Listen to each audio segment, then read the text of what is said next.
So hello everyone. तो as you all know हम teaching aptitude पढ़ रहे हैं। केवीएस मदान बुक है यूजीसी नेट पेपर 1 के लिए जो पढ़ी जाती है and this book is very good and एक बार डिटेल अच्छे से कर लो। इसके बाद ज़िंदगी में टीचिंग एप्टीट्यूड के लिए कोई बुक पढ़ने की ज़रूरत नहीं पड़ेगी। ये हर एग्ज़ाम में तुम्हारे काम आएगी एंड क्वेश्चंस कैसे निकलेंगे मैं तुम्हारे साथ साथ बताऊँगी। मेरा भी रिवीजन हो रहा है, तुम्हारा भी रिवीजन हो रहा है। I want all of you to qualify this exam. So let's begin this topic. So अब हम पढ़ने जा रहे हैं फॉर्म्स ऑफ एजुकेशन। टेबल तक मैंने कल करवा दिया है। तो अब फॉर्म्स ऑफ एजुकेशन में भी हम यही बोलेंगे, जैसे एजुकेशन को हम किसी एक डेफिनेशन से स्पेसिफाई नहीं कर सकते, तो हम फॉर्म्स ऑफ एजुकेशन को भी स्पेसिफाई नहीं कर सकते। फिर भी कुछ बुक्स में इसको 3 पार्ट्स में डिवाइड किया जाता है। फॉर्मल एजुकेशन क्या होती है, इनफॉर्मल एजुकेशन क्या होती है, नॉन फॉर्मल एजुकेशन क्या होती है। सो फॉर्मल एजुकेशन वो होती है जैसे कि कॉलेज में टीचर ने एक लेक्चर दिया और बच्चों को बोला कि ये मैंने टॉपिक तुम्हें पढ़ा दिया है, अब इससे तुम्हें पेपर देना है एंड आगे क्लास में पास ऑन होना है। इनफॉर्मल एजुकेशन क्या होती है, जो हम कहीं से भी सीख सकते हैं, आइदर पेरेंट्स, टीचर्स, दोस्तों के साथ इधर उधर बैठना, जो क्लासरूम इन्वायरमेंट से बाहर होती है। और नॉन फॉर्मल जिसका कोई स्पेसिफिकेशन नहीं होता। तो अब हम इसको थोड़ा सा डिटेल करते हैं।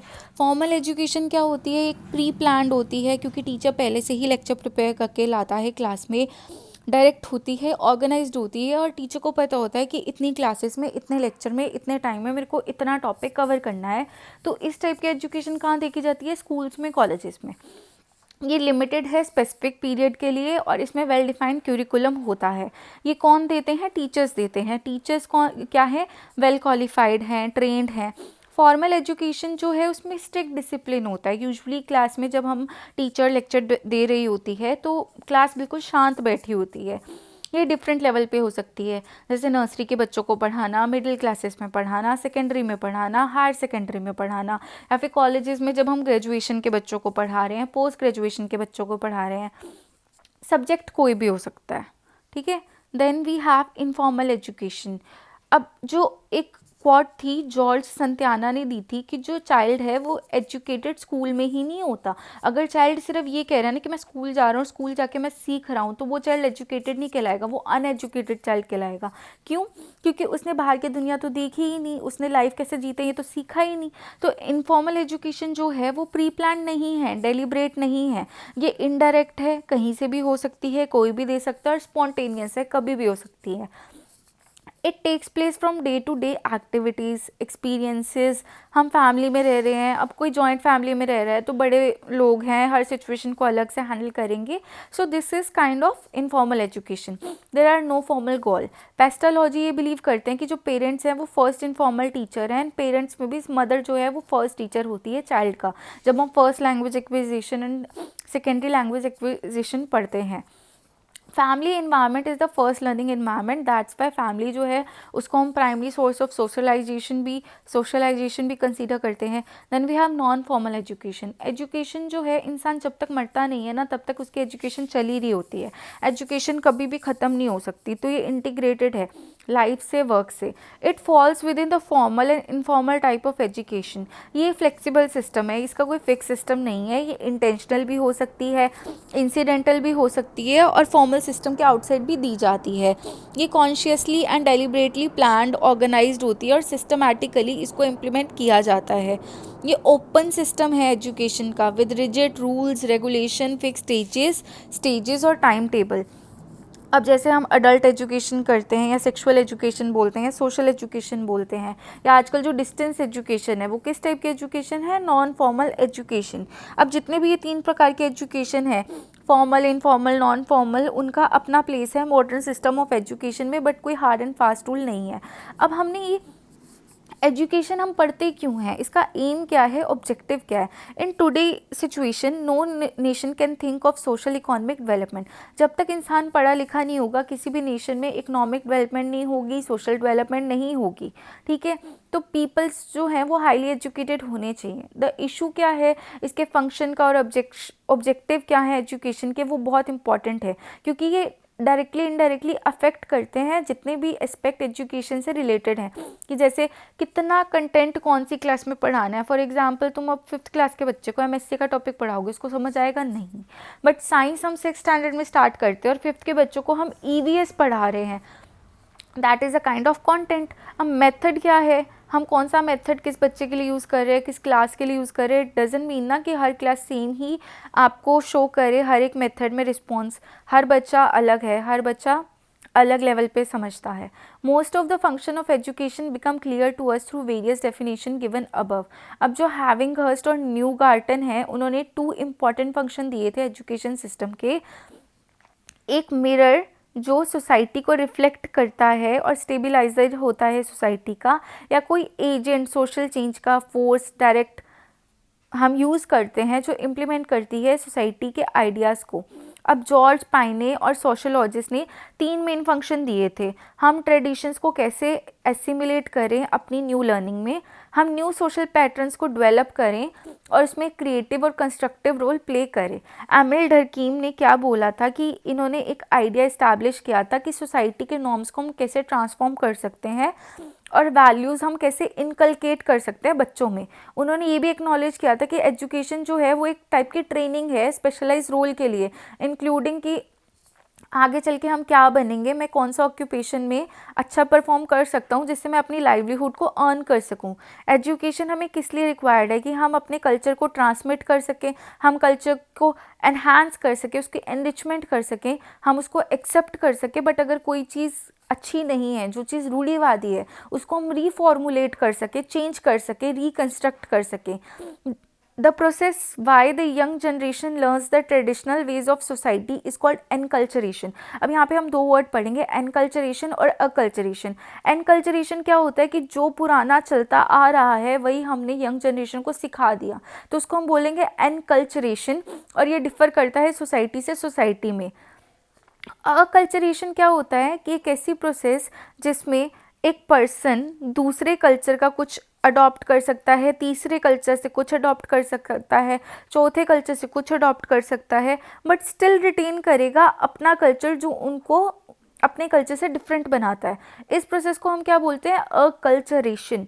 अब ये कंसेप्ट जो है वो ग्लोबलाइजिंगली हम एक्सेप्ट कर रहे हैं। अब एजुकेशनल एम्स को कुछ फैक्टर डिटरमाइन करते हैं, वो क्या है, फिलॉसफी और एजुकेशन जो है वो 2 साइड ऑफ कॉइन है, जैसे हेड और टेल होता है। जो फिलॉसफी है वो main factor AIIMS of education को डिटरमाइन करने में प्ले करती है, और एजुकेशन जो है वो बेस्ट मीन्स होता है कि हम फिलॉसफी को कैसे प्रोपोगेट कर सके। अब ह्यूमन के नेचर से भी एजुकेशन बहुत क्लोजली रिलेटेड है। For example idealist regard unfolding of divine in man as the aim of education. अब सोशो कल्चर फैक्टर्स और प्रॉब्लम क्या होता है, एजुकेशन को हमें प्रिजर्व करके रखना है, हमें अपनी कल्चर हेरिटेज को ट्रांसमिट करना है, अपनी ट्रेडिशंस को पास ऑन करना है। अब रिलीजियस फैक्टर क्या है, अब जब एंशियंट इंडिया था तो बुद्धिज़्म ने ये एम्फसाइज किया था कि हम स्पिरिचुअल, रिलीजन, ये सब चीज़ों को अपने बच्चों में इनकलकेट करेंगे और हम उनको बोलेंगे कि नॉन वायलेंस हमको फॉलो करनी है और ट्रुथ के रास्ते पे चलना है। Political ideologies. Educational aims of democratic political system can be quite different from that of autocratic political setup. अब एक्सप्लोरेशन क्या है नॉलेज की, हम नॉलेज को कैसे एक्सप्लोर करें। Knowledge is must for good interpersonal relationship, आपस में हमारा रिलेशन अच्छा रहे दूसरे लोगों से, इसलिए नॉलेज बहुत ज़रूरी है।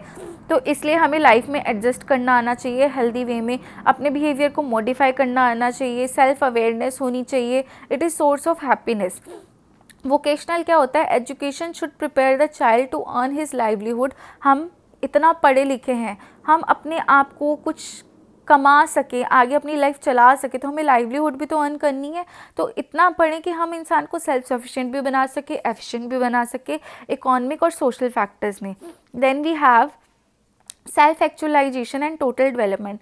एजुकेशन से क्या होना चाहिए, पर्सन एक अच्छा इंसान बनना चाहिए, अपनी इंडिविजुअल पोटेंशियलिटीज़ को जानना चाहिए। एजुकेशनल एम क्या है कि टोटल डेवलपमेंट हो इंडिविजुअल का, इसमें फिजिकल वेलबींग भी आएगी, मेंटल, इमोशनल, सोशल, स्पिरिचुअल सब आएगा। अब हारमोनियस डेवलपमेंट की बात किसने की थी, महात्मा गांधी जी ने। उन्होंने ये एम्फसाइज़ किया था कि एजुकेशन का एम ये होना चाहिए कि बाय एजुकेशन ओवरऑल डेवलपमेंट होनी चाहिए चाइल्ड की, बेस्ट डेवलपमेंट होनी चाहिए चाइल्ड की, माइंड में भी स्पिरिचुअल में भी। मोरल और करेक्टर डेवलपमेंट क्या होता है, सम एजुकेशनिस्ट कंसीडर, ये सुप्रीम एम है एजुकेशन का कि हमें मोरल डेवलपमेंट आए। जैसे आप कोलबर्ग की थ्योरी पढ़ते हो, उसमें हीन्स डिलेमा पढ़ते हो, तो उसमें यही तो चीज़ हमें सिखाई जाती है कि मोरल डेवलपमेंट कैसे होती है। उस थ्योरी को पढ़ने का यही तो मेन एम है। Then we have citizenship, as a member of society हमें कॉन्शियस होना चाहिए कि हम क्या ड्यूटी परफॉर्म कर रहे हैं, कोई भी हमें एंटी नेशनल वर्क नहीं करना चाहिए, और लीजर टाइम में कुछ ऐसा काम करना चाहिए जिससे हमें एम्प्लॉयमेंट भी मिल सके और हमारा टाइम भी पास हो जाए। अब कुछ specified AIIMS of education India context में किस किसने बात की थी, यूनिवर्सिटी एजुकेशन कमीशन ने, सेकेंडरी एजुकेशन कमीशन ने, नेशनल एजुकेशन कमेटी ने, कोठारी एजुकेशन कमीशन में, और NPE ने या NEP में। बट मेन एम क्या है हमारा EMRS के according, NEP 2020। Then we have teaching concept. APJ Abdul Kalam ji ने क्या बोला था कि एजुकेशनिस्ट जो हैं उनको एक ऐसी कैपेसिटी बिल्ड करने की ताकत होनी चाहिए कि वो बच्चों के अंदर spirit of inquiry, creativity, entrepreneurial and moral leadership develop कर सके, कि बच्चा इंक्वायर करे कि ये सब क्यों हुआ, किस रीज़न से हुआ, क्रिएटिविटी की कुछ न्यू बनाए, एंटरप्रेन्योरिकल की कमा सके, और मोरल लीडरशिप होनी चाहिए। These words reflect the whole idea of what it means to be a teacher. Teacher का मतलब होता है कि प्रोग्रेस हो सके नेशन में, प्रोस्पेरिटी आ सके, और ये किस पे डिपेंड करता है, डेवलपमेंट ऑफ ह्यूमन रिसोर्सेज पे।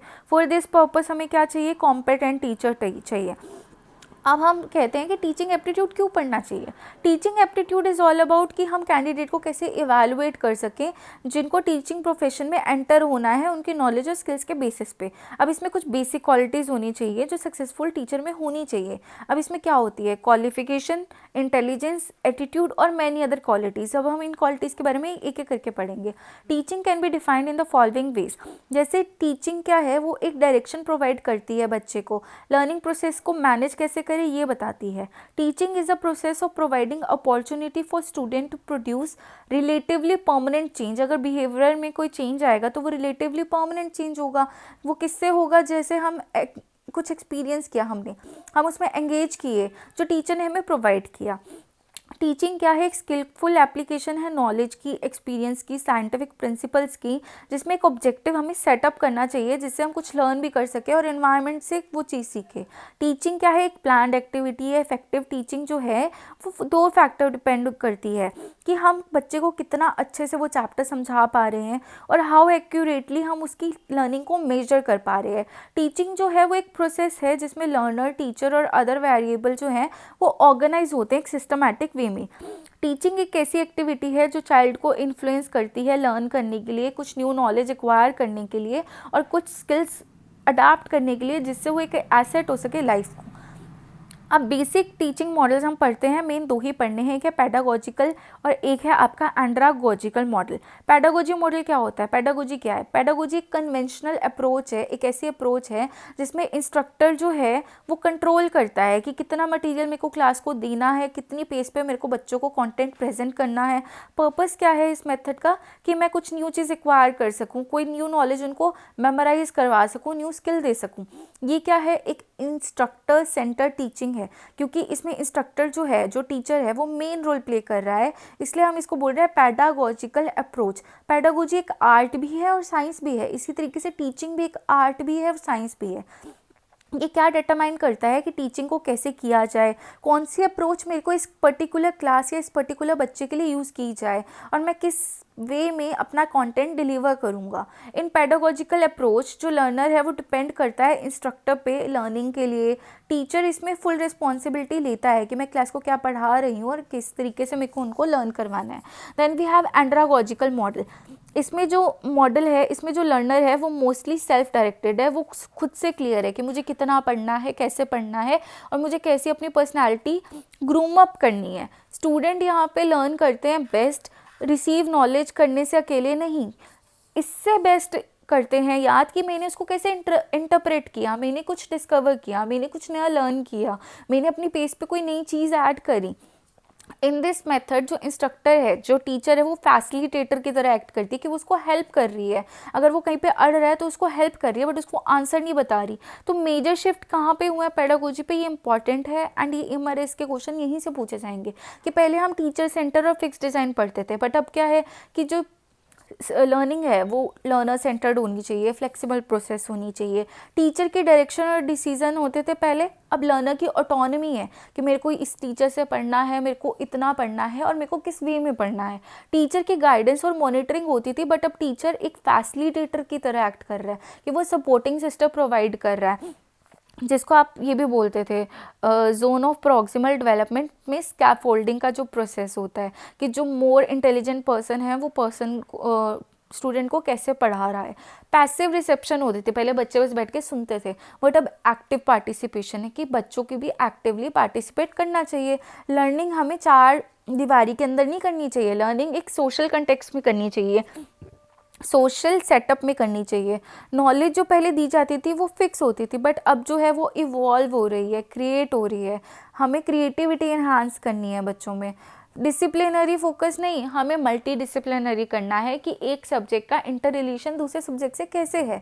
लीनियर एक्सपोजर नहीं, अब हमें मल्टीपल और डाइवर्जेंट एक्सपोजर करना है। तो जो टैग वर्ड्स है, रोड मेमोराइजेशन नहीं होनी चाहिए, कन्वर्जेंट थिंकिंग नहीं होनी चाहिए, फिक्स्ड लर्निंग नहीं होनी चाहिए। असेसमेंट जो है पहले शॉर्ट होती थी, फ्यू होती थी, नहीं, हमें असेसमेंट मल्टीफेरियस देनी है, मतलब फॉर्मेटिव असेसमेंट की तरफ जाना है इंस्टीड ऑफ समेटिव असेसमेंट। अब this type of teaching is also refer to as andragogical approach. अब सेल्फ इवॉल्वेशन जो है वो एंड्रागोजिकल अप्रोच का सबसे बेस्ट वे है। अब नेचर और करेक्टरिस्टिक फीचर ऑफ टीचिंग क्या है? टीचिंग के डिफरेंट लेवल होते हैं। Yes we know that, memory level, reflective level, understanding level. ये डायनेमिक इन्वायरमेंट में होनी चाहिए। इन्वायरमेंट जो है वो बिल्कुल भी स्टैटिक नहीं होना चाहिए, डायनेमिक होना चाहिए, can be change. Closely related है एजुकेशन से, लर्निंग से, इंस्ट्रक्शन से, ट्रेनिंग से। ये एक इंटेलेक्चुअल एक्टिविटी है। Mind, intellect, intellectual activity, it is an art as well as science. ये सेल्फ ऑर्गेनाइजेशन की तरफ होनी चाहिए, सोशल सर्विस होनी चाहिए, और इसमें लेंथी पीरियड होने चाहिए स्टडी के और ट्रेनिंग के। इसमें डिग्री ऑफ ऑटोनॉमी होनी चाहिए कि इसको हम विद टाइम ड्यूरेशन चेंज कर सकते हैं, फिक्स नहीं होनी चाहिए। ये एक कॉन्टिन्यूअस प्रोसेस है और टीचिंग एक प्रोफेशन है। डिफरेंट लेवल ऑफ टीचिंग हम नेक्स्ट लेक्चर में पढ़ेंगे। So that's all for today, hope you like this video.